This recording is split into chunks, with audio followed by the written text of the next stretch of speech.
My parents skipped my medical school graduation to travel with my brother instead, so I sent them a box of every achievement they ignored, and what happened next changed everything. My name's Nathan. I'm 24, and I graduated from medical school 2 weeks ago. It should have been the happiest day of my life, the kind of day you picture when you're pulling all-nighters, in the library, skipping parties, and wondering if the stress is going to cave your chest in before finals do. But instead of standing in that crowd and feeling proud, I felt empty. Because everyone showed up to my graduation except my parents. It was a sunny afternoon in Boston, the kind that makes the Charles River sparkle like a movie set. My classmates were hugging their families, taking photos with their professors, and popping bottles of cheap champagne. I stood near the back of the crowd, clutching my diploma in a navy blue folder, waiting for someone to shout my name or wave from the bleachers. Nothing. I checked my phone twice. No texts, no missed calls, just silence. So, I called. It rang 5 times before my mom answered, her voice chipper and full of background noise, laughter, waves, music. "Hi, sweetie, is everything okay?" she said. I stared at the phone like it had just betrayed me. "Oh yeah, just wondering where you guys are," I replied. "Oh right," she said, like she'd forgotten something trivial, like picking up milk.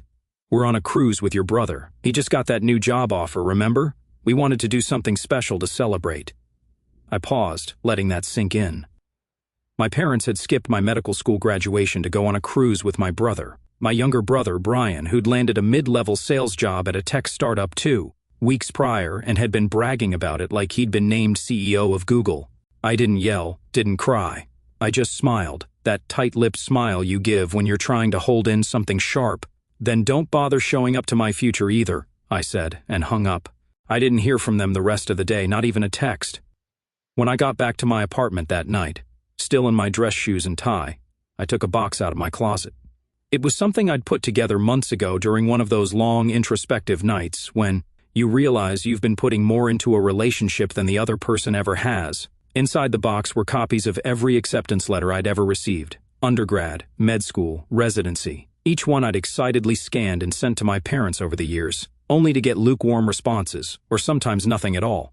There were printouts of emails I'd sent when I made the dean's list, when I passed step 1, step 2. I even included a birthday card I'd made them one year by hand because I couldn't afford a real gift. They never opened it. Taped to the top of the box was a note I'd written last year after Brian got his third car in 5 years from them while I was still taking the bus to rotations. It said, "If you ever wonder why I stopped trying to earn your approval, read everything inside out loud. Then maybe you'll hear what I've been screaming in silence for years." I paid for overnight shipping and mailed it to their house the following week. I never got a response, not even a delivery confirmation. I figured they threw it out. But 2 weeks after graduation, there was a knock at my door. I was in the middle of reheating leftover Thai food when I opened it and saw my dad standing there, holding the box. He looked older, not in the usual way, but the kind of tired you get when something finally catches up to you after chasing it for years. His shoulders were slumped, his eyes red-rimmed and glassy. "I didn't know," he said quietly. I raised an eyebrow. "Didn't know what?" He lifted the box and whispered, "Why didn't you tell us?" I just pointed to the note inside and said, "Go ahead, read it out loud." My dad didn't move at first. He just stood there in the doorway, hands wrapped tight around the corners of the box like he was holding something fragile and dangerous all at once. His lips pressed into a thin line, the kind he used to make when he'd get a bill he didn't want to pay or when Brian got caught sneaking out and he had to pretend to be the tough parent for 5 minutes before caving. I stepped aside, letting the silence stretch between us like a taut wire, and eventually he walked in, slow and hesitant. He sat at my small dining table, the same table where I'd eaten countless microwave dinners alone while studying. For the MCAT, the same one they never visited because they were always too busy or already had plans. He placed the box down in front of him and opened it. I watched his hands shake slightly as he unfolded the first acceptance letter, my scholarship. Offer from NYU, the one I turned down because it didn't make financial sense at the time. Then came the congratulatory email from Johns Hopkins, and the one from my current hospital offering me a residency slot after graduation. I had highlighted sentences in yellow underlined phrases like "top candidate" and "we're thrilled to offer you." He kept pulling out pages one by one, like they were evidence in a case he didn't realize he was on trial for. He didn't speak, just nodded slightly at each document, lips moving silently as he read. And then, finally, He got to the card. The one I made for their anniversary when I was in med school. All handmade construction paper and handwritten words because I couldn't afford anything else. I sat across from him, arms crossed, heart pounding, not out of anger, but from something colder, emptier. A part of me wanted him to cry, to break down, to say I'm sorry and mean it. But he didn't cry. He just looked up and said, "I didn't know you felt this way." I laughed, not loud or bitter, more like an exhausted breath with a laugh stuck to it. "How could you not?" I asked. "Every time Brian did something mediocre, you threw a party. When I passed step 2, one of the hardest exams in medicine, I got a cool buddy text and radio silence for a week. When I made the dean's list 3 years in a row, Mom said, 'Well, that's what we expect from you.' Not good job, not we're proud of you. Just expectations." He opened his mouth, then closed it again. I went on. "You threw him a backyard barbecue when he got hired to sell insurance. A full-blown celebration. But when I matched into one of the best internal medicine programs on the East Coast, you told me you'd try to make it to the white coat ceremony and then never showed up. You always had a reason, and it was always about Brian." Dad finally cleared his throat. "He's needed more help," he said. "No," I said sharply this time. "He's needed more attention. There's a difference. And you gave it to him every time. Even when he didn't ask. Even when I was drowning. When I could have used a ride or a hot meal or just someone to say they were proud of me, you were busy helping him move into another apartment or giving him another emergency loan you knew he'd never repay." I leaned forward. "Do you even remember when I called you after Mom missed my white coat ceremony?" He blinked. You were in New York, right?" "Boston," I said flatly. "I told you the date 6 times. She said she forgot. I gave up trying after that." There was a pause, the kind that lasts just long enough for the gravity of things to settle in, but not long enough for anyone to really absorb them. He finally picked up the note I'd taped to the top, unfolded it, and read it aloud. His voice was low, and each word came out like he was biting off a piece of glass. "If you ever wonder why I stopped trying to earn your approval, read everything inside out loud. Then maybe you'll hear what I've been screaming in silence for years." He set the note down and looked at me, but I didn't look away this time. I wanted him to sit in it, to really feel what years of being overlooked, dismissed, and set aside felt like. "I didn't realize we made you feel so invisible," he said quietly. I didn't answer right away. My hands were clenched under the table because the truth is, I didn't feel invisible. I felt deliberately ignored, like they chose not to see me. Like my accomplishments only mattered if they fit their narrative. That Brian was the one who needed help, and I was the one who could take care of myself so they didn't have to bother. "Maybe you didn't mean to," I said finally, "but it happened anyway." He stared at the table for a long time. Then, without a word, he pushed the box slightly toward me and stood up. "Your mother should have come. We both should have. I'll tell her that." I didn't respond. He looked like he wanted to say more, but instead he reached into his jacket pocket and pulled out a small square envelope. "This came last week," he said. "We thought it was junk at first, but it's from the hospital." I took the envelope slowly. It was addressed to me, but my old home address was scratched out and forwarded to my apartment. Inside was a card, thick paper, embossed seal from my residency program. I opened it. Inside was a short note from my program director, Nathan. "Thank you for your incredible dedication and leadership. You've been selected as the incoming chief resident. We can't wait to see how far you'll go." My dad read the message over my shoulder, then just said, "Chief resident?" I nodded once. "Yeah." And that's when he said it again. "Why didn't you tell us?" I looked at him, the envelope still in my hands, and I said, "Because I wanted to see if you'd find out on your own." He nodded slowly, then took a step back toward the door. I watched him go, unsure of whether he felt ashamed, guilty, or just overwhelmed. Maybe all three. But he didn't leave, not yet. What he did next changed everything. He didn't speak for a while. He just stood by the door, hand resting on the handle like he was weighing whether he had the right to say anything more. His shoulders rose with a deep breath, the kind you take when you're about to say something uncomfortable, something you've rehearsed in your head but no version of it ever sounds quite right when it leaves your mouth. "I know I haven't earned the right to ask this," he said finally, turning to face me again. "But is there still a way to fix this?" The question didn't land softly. It came down like a weight, not because I hadn't thought about it before. I had, countless times, but because I honestly didn't know the answer. There were years of silence packed into my chest, years of missed calls and uncelebrated milestones. And all of that couldn't be undone with a box of letters and one heavy conversation. I didn't answer, not right away. Instead, I walked over to the window and pulled back the curtain. It was starting to drizzle outside, a thin mist catching the orange glow of the streetlights. My reflection in the glass stared back at me, older than I remembered, tired in a way that doesn't show up in photos. "I stopped trying to fix this a long time ago," I said quietly. "Because it was always one-sided. I'd call, you'd be busy. I'd invite, you'd make excuses. After a while, you learn not to expect anything. That's the only way it stops hurting." He nodded slowly, his face pale. "I just thought you were doing so well." "You didn't need anything," he said. That line, "you didn't need anything." I've heard it so many times from them, it's practically become a family motto, as if being self-reliant disqualified me from affection, as if my independence made me undeserving of attention. "I needed a dad," I said. "Not a bank account, not advice, just a dad.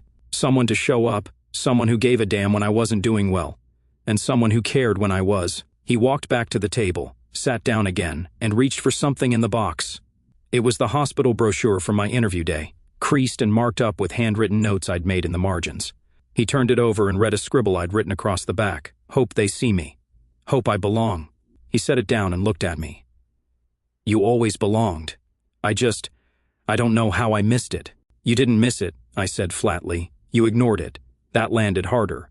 He winced like the words physically stung. For a moment, I almost regretted saying it so bluntly. But then I remembered the phone call on graduation day, the cruise, the laughter, my mom's voice so breezy, so casual, like it hadn't occurred to her that this was a once-in-a-lifetime moment for me. I remembered standing alone in a crowd of hugging families, clapping hands, and knowing that the one face I was scanning the crowd for wasn't coming. "Your mom?" he began and then stopped. "What about her?" I asked. He looked uncomfortable. "She didn't think you'd want her there," he said. That stopped me. "What?"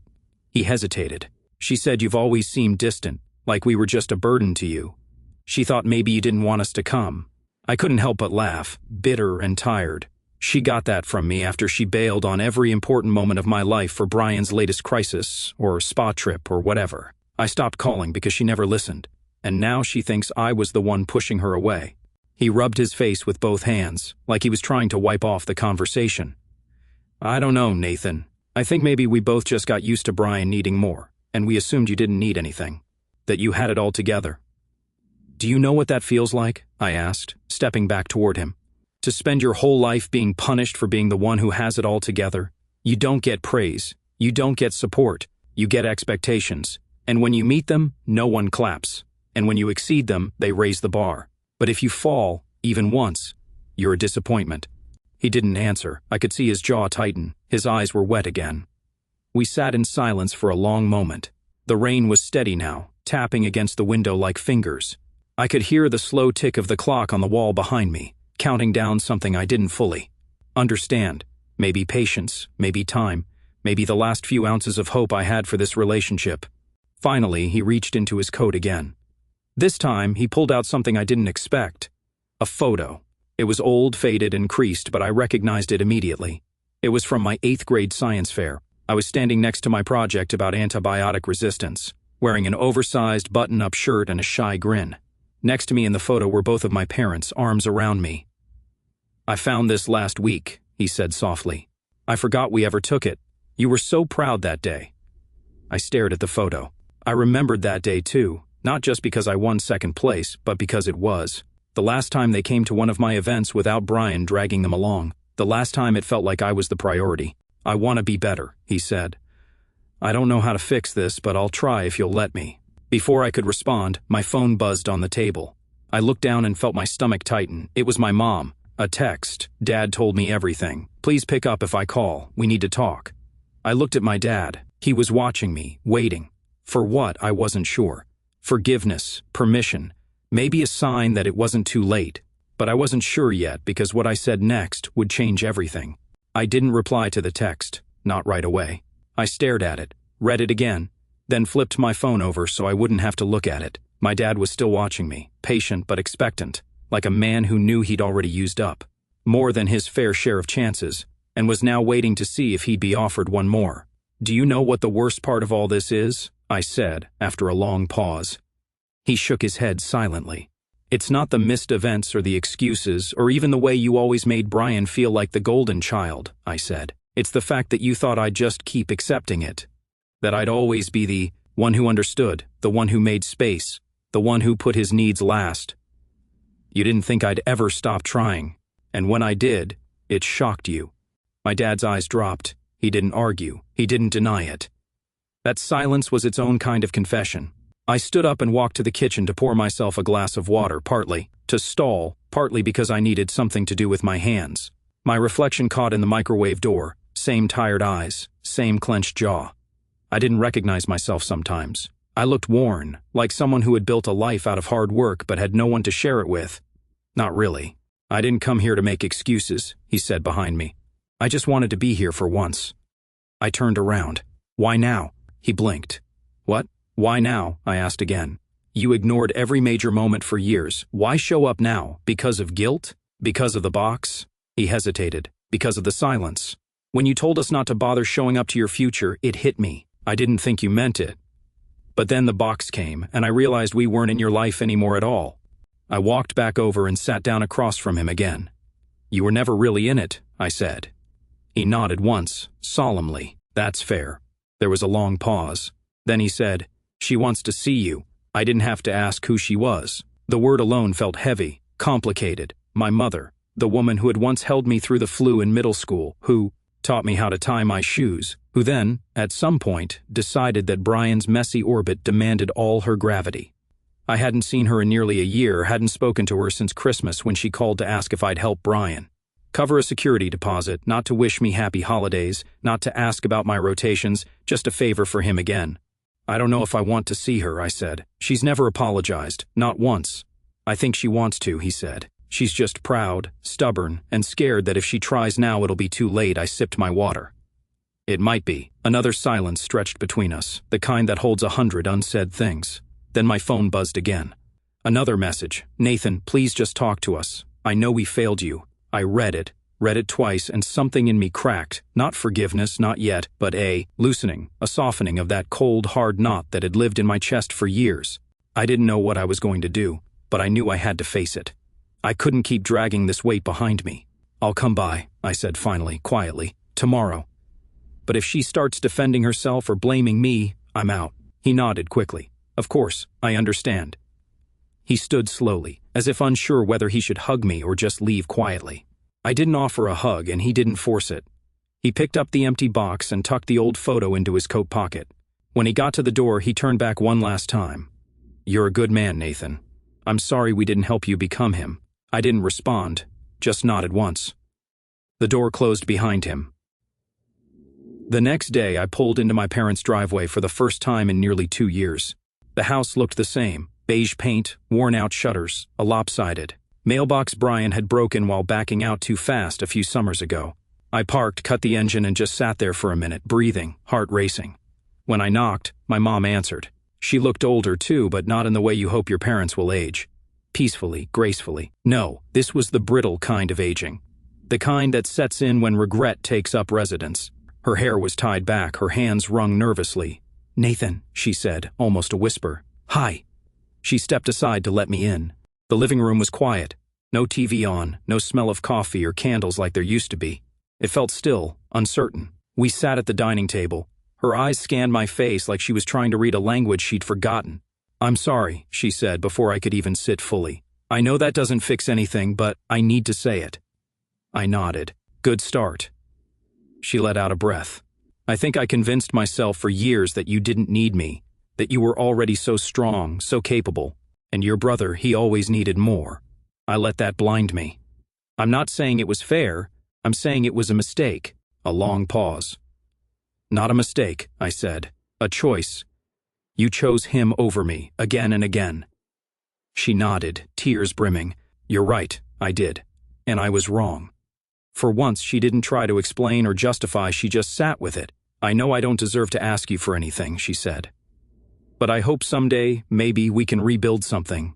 Anything. I didn't cry. I didn't yell. I didn't run. I just looked at her, this woman who had meant everything to me once and then, slowly, piece by piece, had become a stranger.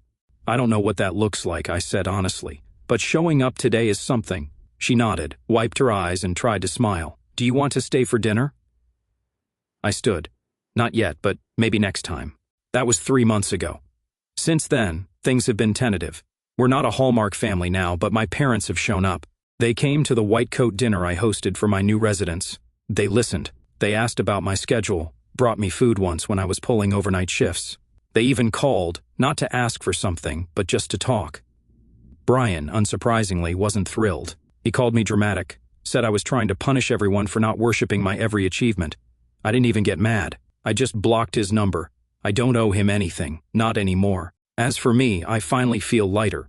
Not because everything is perfect, but because I stopped carrying the burden of always having to prove myself. I stopped chasing love from people who didn't offer it freely. And that's the thing about family. Sometimes, the only way to heal is to let them feel your absence. I graduated med school alone,